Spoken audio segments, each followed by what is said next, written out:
What's up, everybody? So today I'm going to show you how to make adjustable stake loops for your TeePee shelter or any standalone type shelter that you're trying to set up on uneven ground or trying to get a little more height, breathability. Just adds a little bit of versatility and ease of setup to it. The line that I'm using is a 3-strand paracord, very high breaking strength.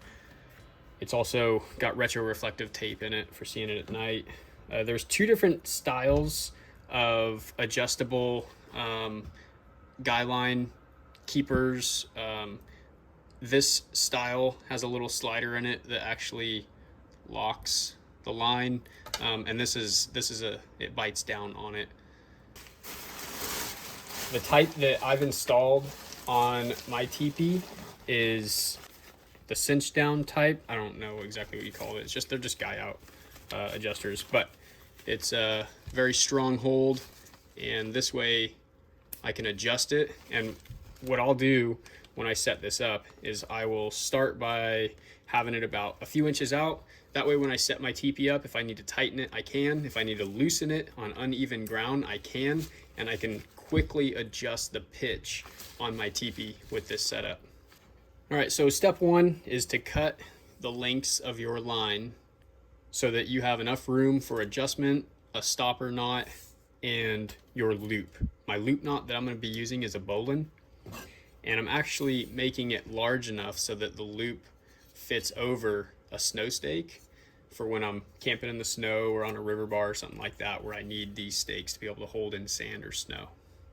Little scribe mark here so that I can measure out how big my loops need to be. So I'll put it there, and this is where I'm going to start my bowline knot.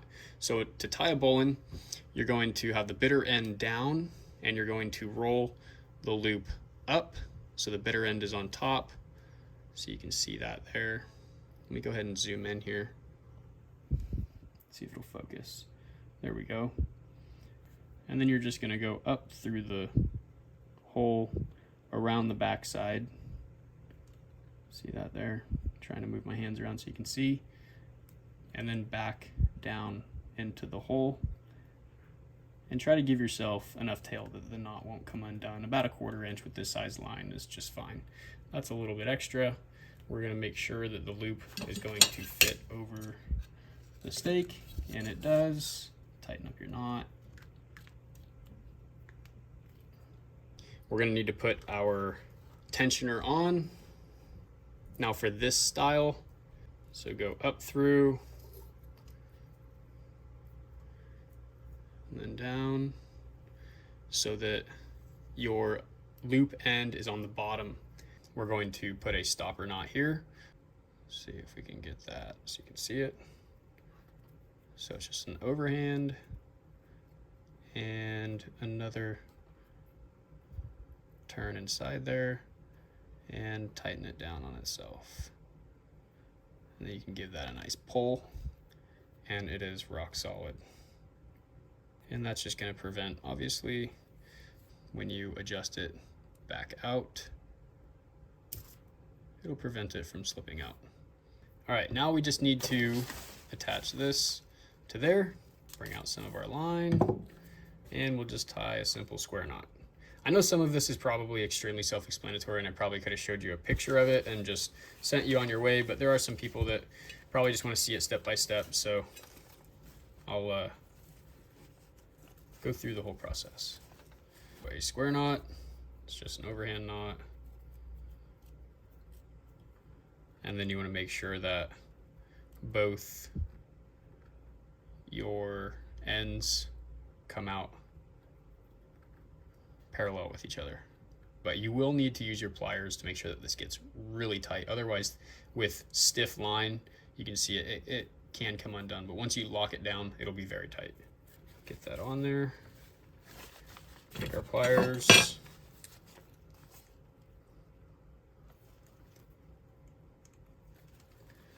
We're gonna lock that thing down. So you want to leave about a 1/4 inch of line. There we go. About a 1/4 inch, and then you want to fray this out, because we're going to put a nice melted glob on there, and that's going to keep this knot extra secure.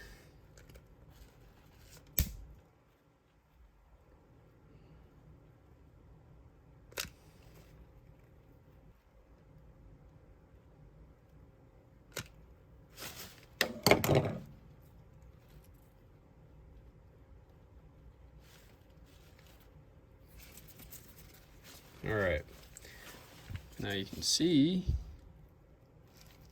that knot is not only locked down tight, but those will keep the knot from coming undone.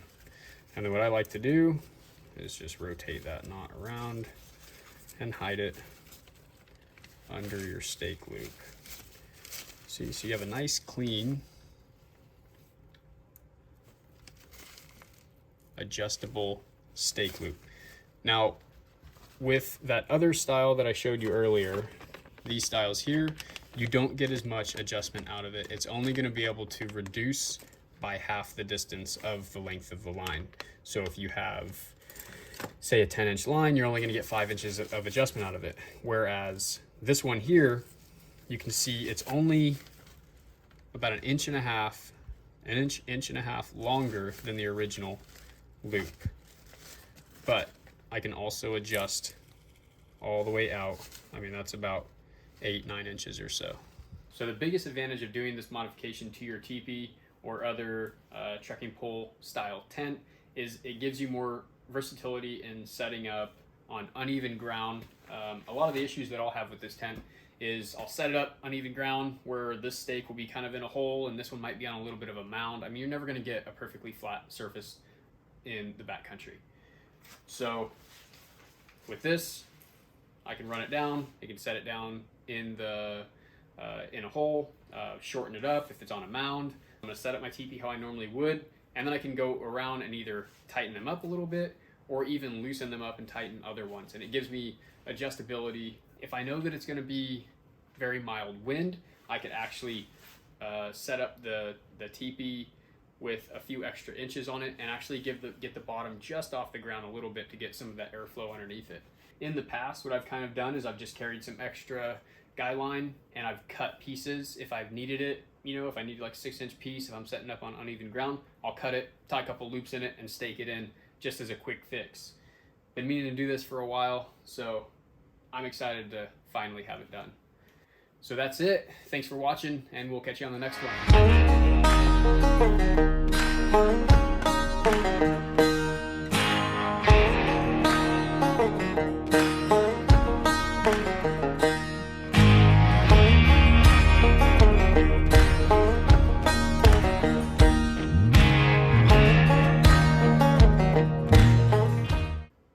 So today, that's dumb. I don't know why this is happening. This is really weird. So much pressure and there's not even anything to be have pressure about. God, this is dumb. This is really dumb.